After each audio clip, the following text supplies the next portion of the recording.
In our unboxing video for the P-Series Quantum, or PQ9, I asked, what do you lose out on by not stepping all the way up to the Vizio P-Series Quantum X?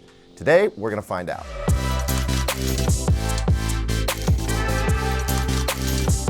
Welcome back, everyone. I'm Caleb Dennison, and today we're going to find out if the Vizio P-Series Quantum makes much sense given the price between it and the P-Series Quantum X, aka PQX, is really not a lot of money, and yet the specs look very different. With the PQX, we get 384 zones with up to 3,000 nits of brightness. With the PQ9 here, we're looking at about 200 zones and 1,200 nits of brightness. That sounds like a big difference in capabilities, but is it? The answer is going to let us know which is the better of the two TVs to buy, I think, because when the price difference isn't much, then it really comes down to which TV is more enjoyable. So let's find out. Before we get into it though, how many of you watching have been trying to decide between the Quantum and Quantum X, and what's the tipping point for you? I'm curious, so let me know in the comments. Also, friendly reminder to please like and subscribe because incredibly, most of you watching still not subscribed. Thanks so much for helping me out. Now, let's get to it. So in my unboxing video, we went with the calibrated picture preset, disabled motion smoothing, and that was pretty much it. Some may want to move the gamma to 2.2 from the default of 2.1, but the key thing is to make sure color temperature is set to warm. I did the same with HDR and went with Dolby Vision Bright, making sure that motion smoothing was disabled. Color temperature was also warm. Then I started running some tests, and what I found out was that the TV was hitting almost 550 nits when in SDR mode, which will provide a bright picture but not a lot of bright highlight detail. You could go even brighter for bright room scenarios by maxing out the backlight setting, but in darker rooms, this could result in a washed out picture. In HDR mode, I measured right around 1100 nits, which falls a little short of the promised 1200 nits, but the TV easily hit 1200 in the standard and vivid modes. So for both HDR and SDR, this TV should get sufficiently bright. Now, I was really curious to see what the 2-point white balance would look like, since it provides a good at-a-glance indication of color accuracy out of the box. And like the PQX, it was very heavily leaning red. However, it took a lot less tweaking to get it straightened out, which to me hopefully means that maybe we'd see less of a reddish or magenta shift in white clouds and snow and such. Otherwise, colors measured pretty well. I mean, this TV is not dead on out of the box by the measurements, but it's not far off. So if accuracy is a big deal to you, this TV can get pretty close, but you'll want a calibrator to make some adjustments. Now let's talk about the backlight. I've heard from some folks that they think the halo effect or blooming is pretty bad when you have really dark black backgrounds, and that black areas tend to get grayed out a bit. That can be true. I definitely see the screen light up a bit when I've got subtitles going on black letterbox bars. But to be honest, if you sit dead center in front of the TV, the backlighting control keeps blacks pretty dark pretty well. It's when you move slightly off center that you can really see things clouding up. Now this is typical of VA panels, but it seems especially severe here compared to other TVs I've reviewed this year. Though admittedly, those TVs were a bit more expensive and didn't get as bright, so I think we're looking at a trade-off situation here. You have to spend quite a bit more to get similar brightness with any better backlight control. And I should mention, I kept the active full array backlight setting to medium for SDR, HDR, and Dolby Vision, as this provided the best results. I also kept a lookout for any indication that the backlight was slow to react in real content. I noticed it tended to dim when I used a test clip that tracks a little box or circle around the screen, and it dimmed and flickered a bit.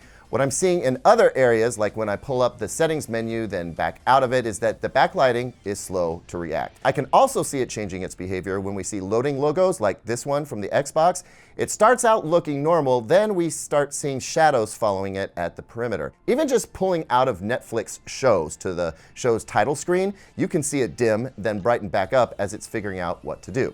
So that's interesting, but there's a chance that the TV's backlighting algorithm is meant to track real content, so I spent no small amount of time watching various programming on this TV, and yeah, I did see the backlight being a little slow to react to changes on screen. Now, with big, bright, beautiful pictures like this one, they look great, but when you have a mix of light and dark on the screen, you can see the shifts. Now, I know I'm looking for them, and they are away from the object of focus in most cases, but I can imagine this would be more obvious in a dark room where the eyes are going to be more sensitive to shifts in brightness. As for screen uniformity, it's not particularly great. In this particular sample, I can see vertical bands pretty clearly, and there's some heavy vignetting in the corners. Now, I experienced this problem on a TV I have at home in my bedroom, and I tend to notice it most when I watch in the dark and I see scenes with broad patches of one color. It doesn't happen too often, and some may not notice it, but once you see it, you can't unsee it. So if this is something that bothers you, keep in mind it's hard to know just how uniform the screen you get will actually be.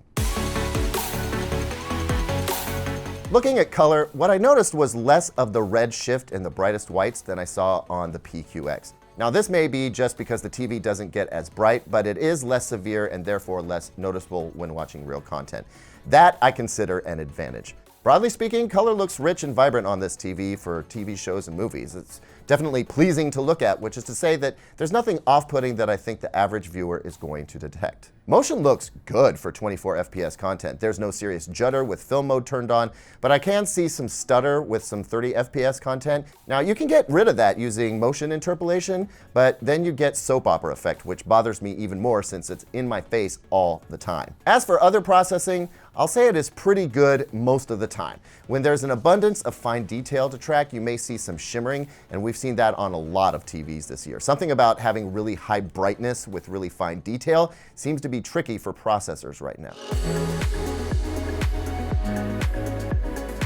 Now let's talk gaming. There's been a lot of trouble getting 4K at 120 Hz with HDR and variable refresh rate turned on to work correctly. Saw a lot of that this past year. Now Vizio was promising firmware updates to fix the issue back when I tested the PQX. So where are we at this very moment? Well, I connected the Xbox Series X, and initially I had a problem. The Xbox had itself set to HDMI 1.4 mode with 1080p max resolution and no HDR, never mind 4K 120 and VRR. But I rebooted the TV, and from there the Xbox and the PQ9 shook hands just fine. And as you can see here, I'm getting all the green check marks I wanted. As for gameplay, I really hate to be so negative, but the slowness of the backlighting gets really obvious here. I noticed it going through the menus. I noticed it when playing Fortnite going between bright areas and dark. It's just more obvious here for some reason. I tried rebooting the TV again and verified I do indeed have the latest version of the firmware. So that's just how this TV is working for me. It is making some HDR images look very poppy, and it feels smooth. No screen tearing, high refresh rate, no dropouts. All that stuff is good, but personally, I'm having trouble with the brightness shifts. Now, I hope this isn't a prevalent issue across the line. I obviously don't have time to get on the phone with Vizio right now, but I'm sure we'll talk later, and I'll post their feedback down in the comments and pin it. So I started off this video with the question of whether the P-Series Quantum is the smarter buy as a less expensive TV, or if the P-Series Quantum X's fatter spec sheet and moderately higher price made the step up a no-brainer. Well, based on what I've seen, I just can't make that call. I think the PQ9 here gets bright enough to pull off HDR in a dazzling way without displaying much of that red shift we saw in the P-Series Quantum X, but I feel like I'm seeing more of the backlighting issue that seemed less prevalent in the PQX. So if you're interested in checking this TV out for yourself, definitely do, because it could be a good value, and maybe what I'm getting here is not representative of Vizio stock. As of now, I can't offer this TV an enthusiastic recommendation, which is a bummer because this TV has tremendous potential. Thanks as always for watching, everybody. Really appreciate it. Do you own one of these new P-Series Quantum TVs or know somebody who does? What's your experience been like? Leave a comment down below, like, subscribe, and here's 2 other videos that I think you'll like.